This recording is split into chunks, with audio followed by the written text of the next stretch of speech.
Je dis haut et fort que c'est la fin, en France, d'un certain monde, d'un certain temps des relations franco-africaines. Il faut tourner le dos à la France-Afrique.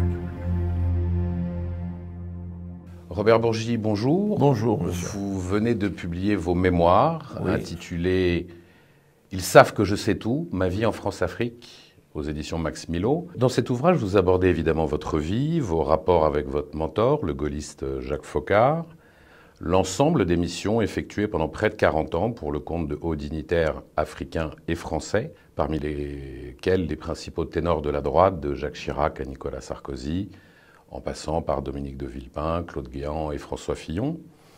Vous détaillez les circuits de financement de cette même droite française par certains présidents africains et revenez sur de nombreux dossiers sensibles dans lesquels vous avez été impliqué.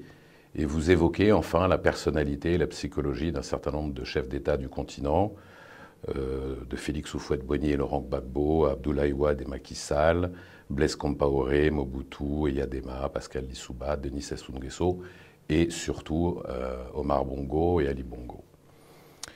Pourquoi sortir vos mémoires maintenant, alors que cela vous démange depuis 2011 ?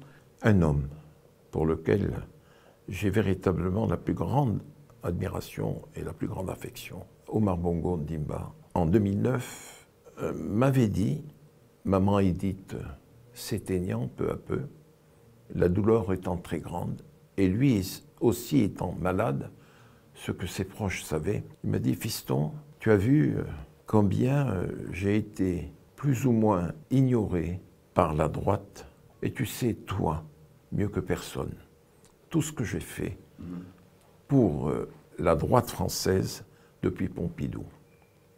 Tu as été aux côtés de Jacques Foccart. Avant, je travaillais avec Jacques Foccart. Et après, tu as pris le relais.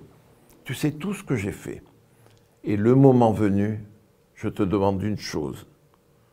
Sois ma mémoire. Ce type de financement que vous décrivez, on parle de plusieurs millions d'euros en espèces, et depuis l'étranger, est évidemment interdit par la loi. Vous n'avez jamais été inquiété ? Je n'ai jamais été inquiété pour la simple et unique raison, Marouane, que jamais je n'étais au premier rang. Comment cela se passait?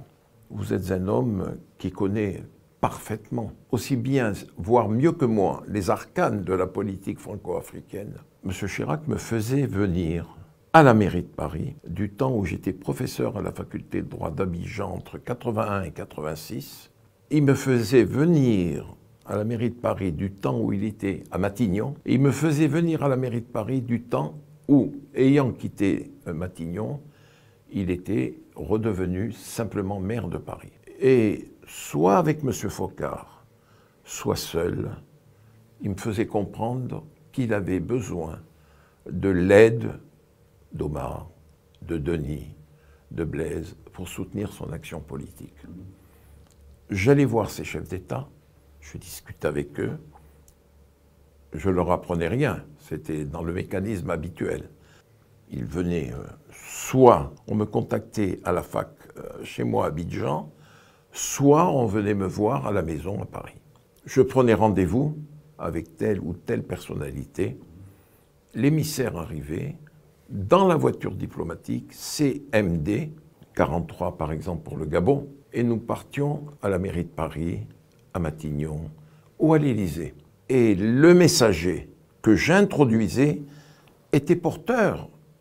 Moi, je ne faisais rien, je ne faisais qu'exécuter les ordres du maire de Paris, du président du RPR, du président de la République, je ne faisais rien. J'accompagnais, on rentrait dans le bureau du secrétaire général de l'Élysée, l'émissaire remettait ce qu'on lui avait chargé de remettre, il se retirait, après 2 ou 3 mots de conversation, il s'en allait et le débriefing commençait entre M. Chirac, Villepin et moi-même. Ou bien quand ça se passait au Quai d'Orsay, à Beauvau ou à Matignon, entre Dominique de Villepin et moi-même. Lorsque l'immense Jacques Foccart s'en est allé, en mars 97, comme vous le savez, Jacques Foccart, au cimetière de Luzarches, me dit « Retrouvons-nous ce soir chez Dominique de Villepin ».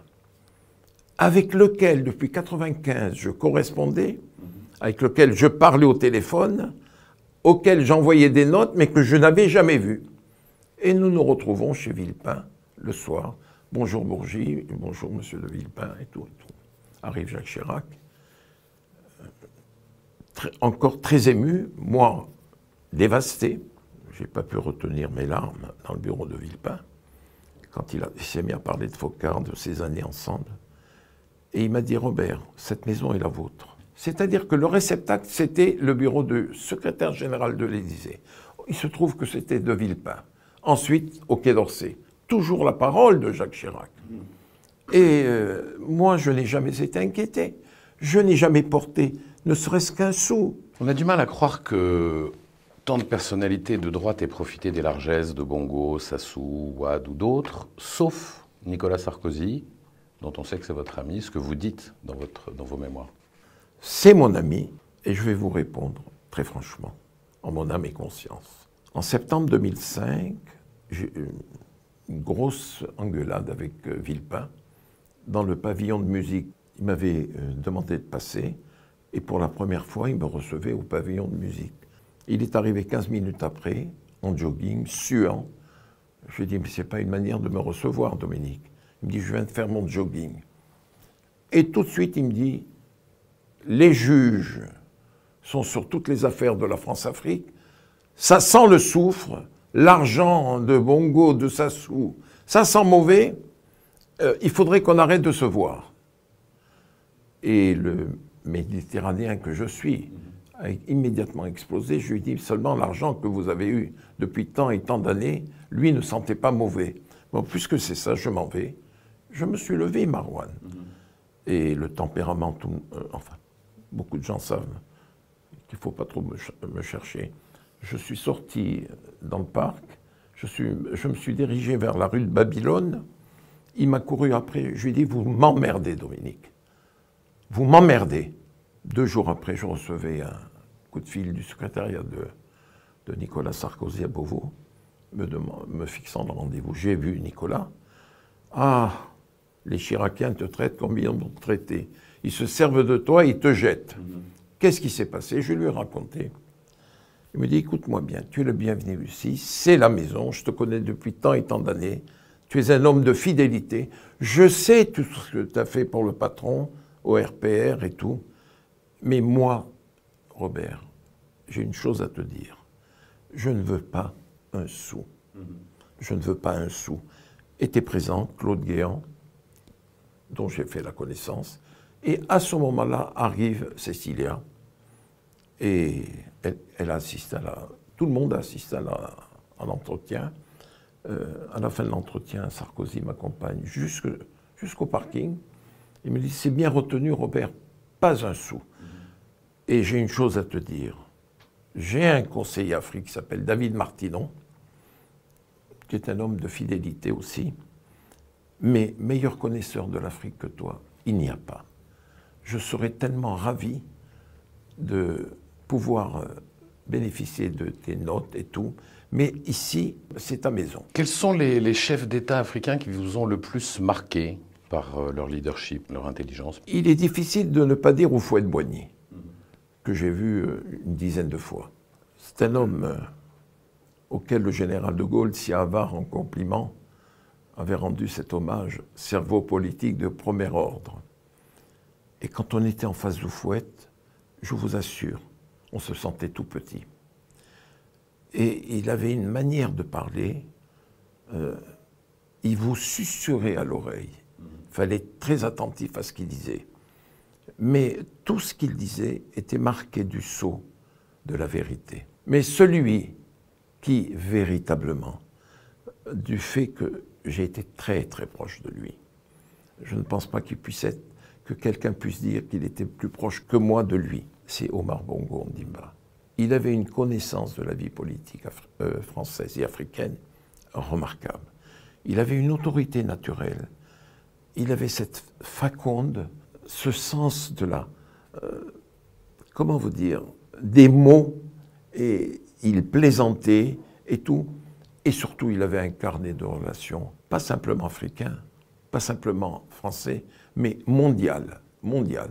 Bongo m'a beaucoup marqué. Et il y en a un qui se détache. De tous, c'était Abdou Diouf. Abdou Diouf était un mélange d'anglo-saxons, de français et d'africains. Comment vous dire, je vais résumer tout cela. La classe absolue. La classe, une connaissance des dossiers, un verbe étincelant, précis, concis, et y travailler. Et au contraire, celui ou ceux que vous appréciez le moins? Franchement, il n'y en a pas. Chacun avait ses qualités, ses défauts. Il n'y en avait pas. Il y avait ceux avec lesquels on plaisantait. Il y en a un qui m'impressionnait. Vraiment, que je respectais, que j'affectionnais, mais avec lequel, mais qui marquait une certaine distance, c'est le général Eyadema. Il était chaleureux, mais on n'allait pas lui taper sur le ventre. Ce qui est assez étonnant, c'est que vous expliquez justement dans vos mémoires n'avoir jamais été rémunéré par l'État ou les politiques français pour lesquels vous travaillez pourtant, mais par vos clients africains. Pour quelle raison? Je n'ai jamais reçu un sou de l'État français, sauf quand j'étais conseiller politique du ministre de la Coopération entre 86 et 88. Sous la première cohabitation. Autrement, je n'ai jamais reçu un sou de l'État français. Quelle analyse faites-vous du putsch mené par Brice Clotaire-Oligui le 30 août 2023 et que pensez-vous de la transition qu'il mène depuis? Je n'ai pas été surpris par le putsch, mais je n'aurais pas juré ma vie ou autre pour dire que ça serait Brice. Pas Brice. Brice était... Comment vous dire, le petit frère d'Ali, dans la cosmogonie du milieu bantou auquel ils appartenaient. Et le coup est venu de lui. Mais je savais que ce régime despotique d'Ali, diminué bien entendu, et mené par sa femme et son fils, ne pouvait pas durer. Je le savais. Ça m'a surpris que ce soit Brice. Mais j'ai une chose à vous dire. Quelque temps avant le putsch, je reçois d'un ami gabonais, proche du milieu de la présidence, une photo où l'on voit le couple présidentiel le jour de l'indépendance sur le tapis rouge, avançant, et à côté, Brice Oligui Nguema. 2 étoiles, patron de la garde présidentielle. Que faisait-il? Il portait le sac de madame. Mais la photo, je peux vous l'envoyer dès ce soir. Hallucinant. Je vais voir Nicolas. Je dis, Nicolas, il va se passer quelque chose au Gabon. Il me dit, tu crois? Et je lui montre la photo. Le président Sarkozy fait ça. Il me dit, mon Dieu, mon Dieu. Mais j'ai une chose à vous dire. Ce putsch est le bienvenu. Tous les Gabonais l'ont réclamé. Tout le monde l'a réclamé. Et ma foi, je trouve que son parcours, jusqu'à maintenant, est bon. Y aura-t-il une élection présidentielle? C'est ce que l'on dit. Mais j'ai un vœu à formuler, puisque vous me posez la question. Je souhaiterais qu'il soit candidat à cette présidentielle, mais il ne faudra pas attendre trop longtemps. Vous avez été proche de Wade, père et fils, puis de Macky Sall. Comment avez-vous vécu la victoire, dès le premier tour, de Bassirou Diomaye Faye lors de la dernière présidentielle? Au mois de juin 2023, comme vous le savez, je l'ai assez dit, Macky Sall me fait venir au palais. Il me dit, je vais te dire ce que seule ma famille sait. Je lui dis, quoi, Macky? Il me dit, je ne serai pas candidat à un 3e mandat. Je ne vois pas pourquoi d'autres chefs d'État sont candidats. Il me dit, non, je vais laisser la place aux jeunes. J'ai assez travaillé. Il est temps que je voyage. Le lendemain, je l'avais dit à Nicolas. Et Nicolas Sarkozy a dit, effectivement, il a raison de s'en aller. Les raisons sont valables, louables. Ensuite, s'est posé la question du candidat. Je lui ai dit, tu sais, tu n'as pas un grand monde pour être le candidat. Ça doit être Amadouba. D'autres personnes, sans doute autour de lui ont conseillé le même choix. Nombreux étaient ceux qui voulaient la défaite d'Amadouba. La défaite. Et je le sais. Je l'ai dit à Macky. Je lui ai dit, Macky, vous allez droit au désastre. Il me dit non. Je lui ai dit non. Il faudrait que tu mettes en garde les gens parce que vous êtes en train de scier la branche sur laquelle vous êtes assis tous. Les semaines passent, je voyais que Amadouba avait du mal à convaincre l'entourage présidentiel. Il faut bien dire les choses telles qu'elles sont. Et en quelques semaines, Macky Sall a pris la décision, souverainement, de décrisper, je dis bien décrisper, l'ambiance, la situation au Sénégal. Les gens l'ont considéré comme une trahison. Le coup de poignard porté à Amadouba. Non. Le président était habité par la volonté de resserrer le tissu social au Sénégal. Et il avait décidé de libérer Ousmane et Diomaye. Et c'est ce qui a été fait. Et la victoire ne m'a absolument pas étonné. Mali, Burkina, Niger, Gabon, vous attendiez-vous à la multiplication récente de coups d'État, en Afrique francophone en particulier? Oui, tous ces coups d'État ne m'ont pas étonné. Parce que le monde change, Marwan. Le monde change. Je suis un gaulo-gaulien, moi. Il y a une phrase dans la doctrine du général, c'est de s'adapter au mouvement général du monde. Et les chefs d'État africains ne se sont pas adaptés au mouvement général du monde. Comme nous autres, en France, nous ne nous sommes pas adaptés au mouvement général du monde. C'est pour cela que je dis haut et fort que c'est la fin, en France, d'un certain monde, d'un certain temps des relations franco-africaines. Il faut tourner le dos à la France-Afrique, aux axiomes qui ont guidé notre politique. Et les pouvoirs civils en Afrique de l'Ouest n'ont pas suivi le mouvement. Et qui d'autre que les militaires pouvait faire le changement dans ces pays? Ma foi, pourquoi leur jeter la pierre à ces régimes militaires? Ils réussissent tant bien que mal. Ils ne supportent plus les donneurs de leçons, ils ne supportent plus l'arrogance. Mais enfin, où sont les intermédiaires? Où sont les relais? Où sont-ils? Il n'y en a plus. Il n'y a plus en France un gars capable de dire « je vais aller voir le militaire qui gouverne la Guinée ». Il n'y a plus un militaire, une personnalité politique française capable de se lever et de dire « je vais aller discuter avec le Malien ». Il n'y en a plus. Il n'y en a plus. Pourquoi est-ce qu'un Robert Bourgi, pardonnez-moi de parler de moi, et je suis en droit de parler de moi. Moi, je pars de Dakar à Kinshasa, je fais tous les relais, militaires ou pas, on m'ouvre la porte. J'ai faim, on me donne à manger. J'ai soif, on me donne à boire. Vos détracteurs vous reprochent d'être un opportuniste, un intrigant, un affabulateur, plus intéressé par l'argent que par les idéaux politiques. Que leur répondez-vous?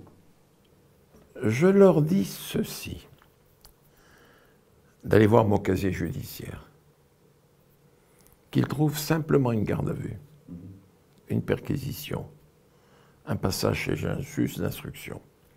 Il y a un trait de caractère qui est assez marquant dans vos mémoires, et pour ceux qui vous connaissent, vous êtes assez susceptible. Vous snobez ou vous tenir à bout de gaffes vaut parfois des représailles massives de votre part. François Fillon, Dov Zera, Ali Bongo peuvent en témoigner. J'ai aimé François Fillon. J'ai aimé de manière noble François Fillon, que j'ai fréquenté, côtoyé pendant 40 ans. Il est ce qu'il est, mais moi je suis fait de chair et de sang. Et je ne pardonne pas l'ingratitude. J'ai été aux côtés de François Fillon toutes les semaines, tous les jours. Là où il était, j'étais présent. Je ne lui ai jamais demandé un service. J'ai toujours été proche de lui. Et du jour où il a été candidat de la droite à la présidentielle, il a oublié le numéro de Bourgi, il a oublié mon cabinet, il a oublié 40 années. Et je lui ai envoyé message sur message, Marwan. Message sur message qui était... auxquels il répondait immédiatement. Pas de réponse. 1 mois, 2 mois. Et ça commençait à monter en moi. La suite, tout le monde la connaît. Ali Bongo. Même les Martiens, s'il y en a, savent que sans Sarkozy, et sans Bourgi, et sans Guéant, il n'aurait pas été au pouvoir en 2009. C'est tout. Et Ali a été d'une ingratitude à nul autre pareil. Et je voudrais quand même, puisque j'ai la chance d'être en face de vous, rappeler une conversation que nous avons eue sous l'autorité de Papa Omar, à l'époque au 5e étage. Il y avait Papa Omar, Pascaline, son totem, Ali et moi. Et il avait dit, voilà, les enfants, Robert, c'est votre aîné. C'est le chef de la fratrie. Ne l'oubliez jamais. Et s'il suit cet entretien, Ali s'en souviendra, si tant est qu'il ait encore la faculté de comprendre quelque chose.